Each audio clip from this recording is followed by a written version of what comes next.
It's never a good idea to try to play equal to an emperor.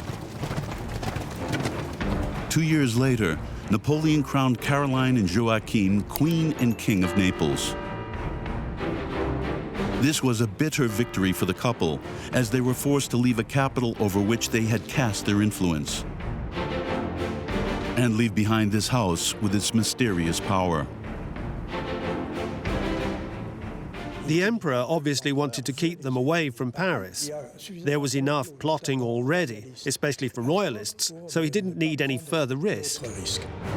In exchange for their promotion, the Murats had to hand the Élysée and everything in it over to Napoleon. The palace became Napoleon's private residence, and then, in a new move for the time, his state residence. The Élysée was not the Tuileries. It should be remembered that the garden there was open to the public, and people could walk almost right underneath his windows when he was at the Tuileries. He liked to retire to the Élysée to be able to prepare for both political and major military operations. Napoleon prepared the Russian campaign at the Élysée Palace. And for the first time in a century, the Élysée became a place where decisions of power were taken, and also where the sovereign was located.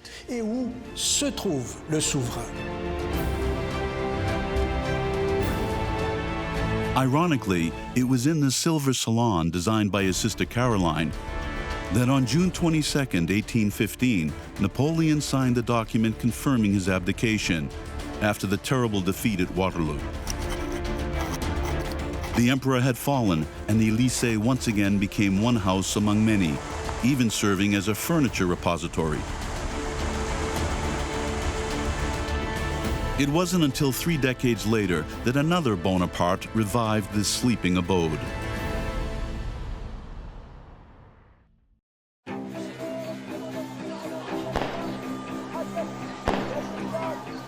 On February 24, 1848, the Parisians, starved by 2 poor harvests, once again revolted. King Louis-Philippe was forced to abdicate, and the Second Republic was declared. A few days later, after a long exile in London, a man appeared in Paris. Louis Napoleon Bonaparte, nephew of the fallen emperor. In 1848, the legend surrounding the emperor was such that the name Napoleon Bonaparte continued to have a formidable influence on French opinion, so much so that in the presidential elections, Napoleon came out on top with more than 5 million votes. Louis Napoleon became the first ever president of the French Republic. On December 12th, the palace was assigned by decree to be the residence of the French president. Louis Napoleon Bonaparte did not want to go to the Élysée. He wanted to live at the Tuileries like the French rulers before him. In fact, Louis Napoleon secretly harbored other ambitions. On the evening of June 2nd, 1851, the Prince President gathered his lieutenants around him. With a very serious look on his face, he launched Operation Rubicon, a coup d'etat through which he hoped to gain full power and restore the empire. It was in the Silver Salon that he finally dictated the message that would be printed up as his declaration of power.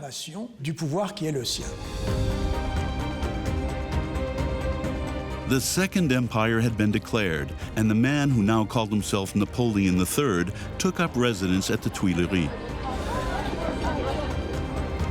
As for the Élysée, it would have a place of prominence on the political landscape being constructed by the emperor. It would be home to guests of France and the centerpiece of French diplomacy.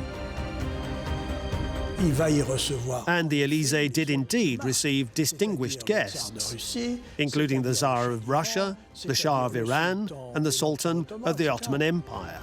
And the first of these diplomatic missions involved a reconciliation with none other than the Queen of England. Napoleon III invited Queen Victoria to the Élysée Palace. The Élysée was being used to make Napoleon III's great European dream come true. But Évreux's old townhouse had never been designed to welcome such guests. It wasn't big enough to accommodate the dozens of servants that travel with heads of state. The staff quarters were falling into ruins. Security was virtually non-existent. He was determined that if he were to receive the kings and queens of England, then he had to demonstrate that France was not in a similar state of decay as the Élysée was at the time.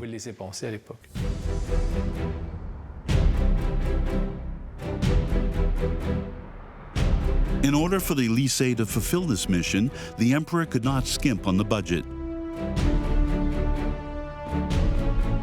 With a considerable sum of 12 million francs, he launched the largest renovation the Élysée had seen since its creation. This project was colossal, going on for almost 10 years. Everything below stairs was destroyed right down to the cellars. It was a huge task. The gate, the perimeter wall, the east and west staff quarters, and the wing of private apartments were raised.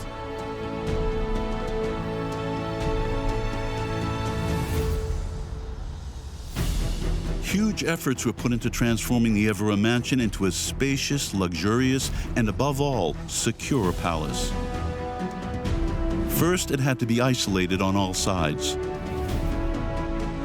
To the east, a new street would be built, Rue de la Reine Hortense, renamed Rue de l'Élysée.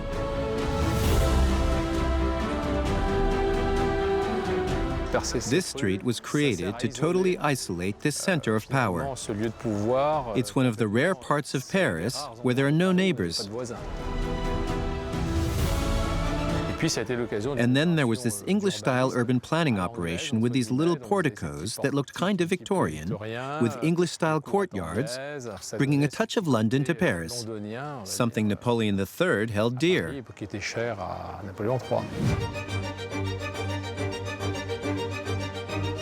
The Élysée was now out of sight and closed in on itself. The staff quarters were rebuilt. There were now 3 terraced levels open to the courtyard with bays created in the old arcades. To the west, the stables were replaced to accommodate infantry and cavalry units. This mansion was totally transformed into a place of power. So there had to be a kind of militarization of the site to guarantee its security. Basically, he transformed this mansion in such a way that it could provide a retreat in case of an assault on the Tuileries. He could retreat to the Élysée, stand firm and resist, without ever having to leave Paris. I don't know that's what he had in mind, but in terms of the project, that's what it looked like. Napoleon III may have cleaned up the staff quarters, but he wanted to keep the Évreux mansion intact. This residence that once welcomed his illustrious uncle, and where he had strolled in the gardens as a child. He was the man who started the great transformation of Paris with Haussmann. So he wasn't conservative in terms of architecture. It wasn't that he didn't want anything new, but he did want to restore this building from top to bottom, perhaps. But he wanted to keep it as it was, and there is a sensibility there that is rather endearing.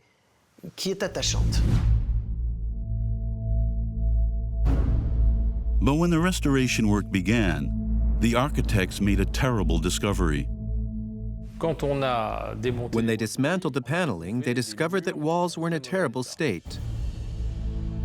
The palace was actually collapsing. Évreux's mansion had been eaten away from the inside and was threatening to collapse because of a surprising weakness: the fireplaces. In the old days, fireplaces were put in the middle of the wall, so when the partitioning was changed, you had to change the location of the fireplace. And when you changed the location of the fireplace, you cut a section out of the wall to put the conduits through. But once you've done that 2 or 3 times, the wall is full of holes. One more hole and the whole thing collapses. To save the building, they had to rebuild all the supporting walls. For this, the woodwork had to be dismantled, the walls demolished, and the floors dismantled. The Élysée was completely emptied, like a shell. In terms of the plasterwork, which would have been destroyed when the floors were replaced, they took moldings of it and then reproduced the plasterwork from these molds and put it back. So what we have today is plaster moldings of the 18th century originals. Once the major works were completed, Napoleon launched his diplomatic offensive. He had 2 key assets up his sleeve. The first was a salon where he openly displayed France's future alliances, the Salon des Portraits. This Salon des Portraits contains paintings of all the monarchs of the time of Napoleon III. Everyone who, along with Napoleon III, made up a kind of G7 meeting of the period, including the Pope.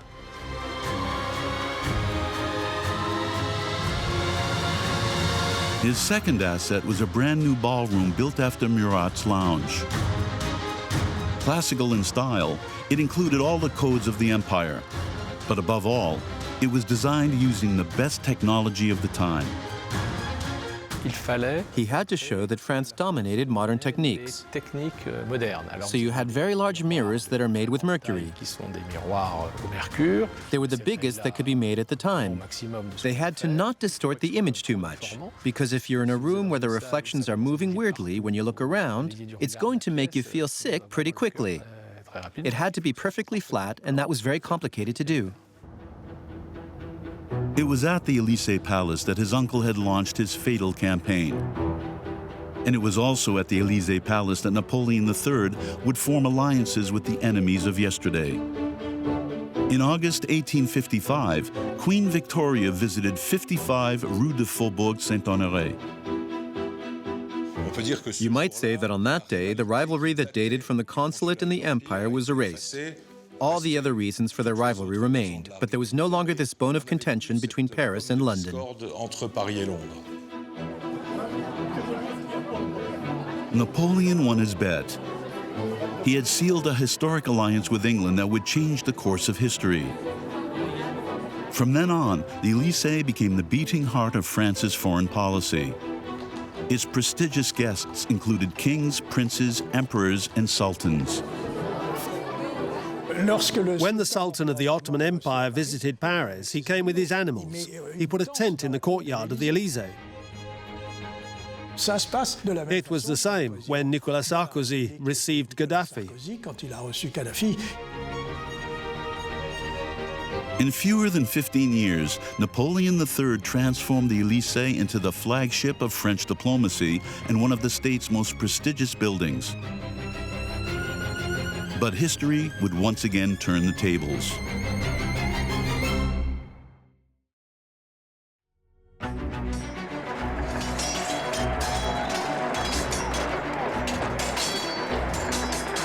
In 1870, a century and a half after the construction of the Élysée Palace, his defeat to Prussia ended Napoleon III's empire. The Third Republic was declared. A new reign began at the Élysée, that of the presidents of the Third Republic. The power left the Élysée because the presidents of the Third Republic only had a ceremonial role.